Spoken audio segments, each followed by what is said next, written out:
एक दिन टिंकू बाजार से अपने घर वापस लौट रही थी। तभी एक भयानक डायन एक पत्थर लेकर आसमानों से उड़कर जा रही थी। डायन उस पत्थर को नीचे फेंक देती है। डायन की वो पत्थर टिंकू की सर पर आकर गिरता है। वो पत्थर की वजह से टिंकू की सर से बहुत ही ज्यादा खून निकल रही थी और कुछ ही देर में टिंकू तरफ तरफ कड़ोही पर मर जाती है। टिंकू की मरने की कुछ ही देर बाद टिंकू की आत्मा बाहर चली आती है। टिंकू की आत्मा बाहर आकर कहती है, मेरी माँ तो मेरे लिए बहुत ही ज्यादा दुखी होगी। मैं तो मेरी माँ के पास लौटना चाहती हूँ। अगर तुम सभी ने वीडियो को लाइक और चैनल को सब्सक्राइब किया तभी मैं लौट सकती हूँ।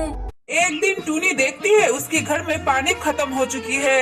इसलिए टूनी टिंकू को कहती है, टिंकू मैं बाहर जा रही हूँ पानी लाने के लिए, तू घर पर ही रहना, ठीक है? टूनी चिड़िया ये कहकर बाहर चली जाती है पानी लाने के लिए। टूनी चिड़िया एक कुएं के पास चली जाती है पानी लाने के लिए। तभी उस कुएं से एक भयानक राक्षस बाहर निकल आती है और वो राक्षस टूनी चिड़िया को कहता है, अरे टूनी, तेरी इतनी हिम्मत, तो मेरे कुएं से पानी लेने के लिए आई है? तू यहीं पर ही रुक, मैं तुझे अभी जिंदा खा लूंगा। ये कहकर वो राक्षस टूनी चिड़िया को खा लेता है। कुछ देर बाद टूनी चिड़िया जब खाना खाकर अपने घर वापस आती है तो टूनी आकर दिखता है उसकी डायन दोस्त के घर को कोई आग लगाकर वहाँ से चली गई है। तभी वो डायन खाना खाकर अपने घर वापस चली आती है। डायन आकर दिखती है उसके घर कोई आग लगा दिया है। ये सब देखकर डायन टूनी के ऊपर बहुत ही ज्यादा गुस्सा हो जाती है और टूनी को कहती है, टूनी मैंने तुझे विश्वास किया था लेकिन तूने ही मेरे घर को आग लगा दी। अब तू देख मैं तेरे घर की हालत क्या करती हूँ। डायन ये बातें कहकर अपने मुंह से आग निकल कर टूनी चिड़िया के घर को आग लगा देती है और उन दोनों की दोस्ती वहीं पर खत्म हो जाती है। एक दिन टूनी चिड़िया के जंगल में बहुत ही ज्यादा तूफान और बारिश होती है।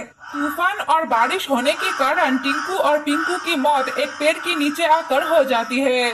जब तूफान और बारिश हो रही थी तब वहाँ पर टूनी चिड़िया नहीं थी। कुछ देर बाद टूनी चिड़िया अपने बेटे को देखने के लिए आती है।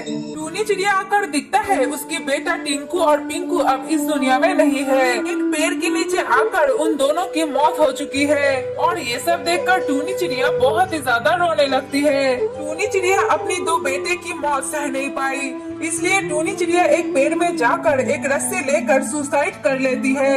एक दिन टूनी चिड़िया की गाय एक भयानक जंगल में चली आती है। तभी वहाँ पर एक भयानक डायन चली आती है। डायन आकर टूनी चिड़िया की गाय को देख पाती है और देखकर कहती है, बहुत दिन हो गया मैंने कुछ नहीं खाया, अब तो मैं टूनी चिड़िया की गाय को पाया हूँ, अब तो मैं मजे से खाऊंगा कुछ दिन। डायन ये बातें कहकर टूनी चिड़िया की गाय को वहाँ से लेकर चले जाने लगती है। डायन जब टूनी चिड़िया की गाय को लेकर जा रही थी तभी वो गाय ऊपर से नीचे पड़ जाती है और नीचे गिरकर गाय वहीं पर मर जाती है।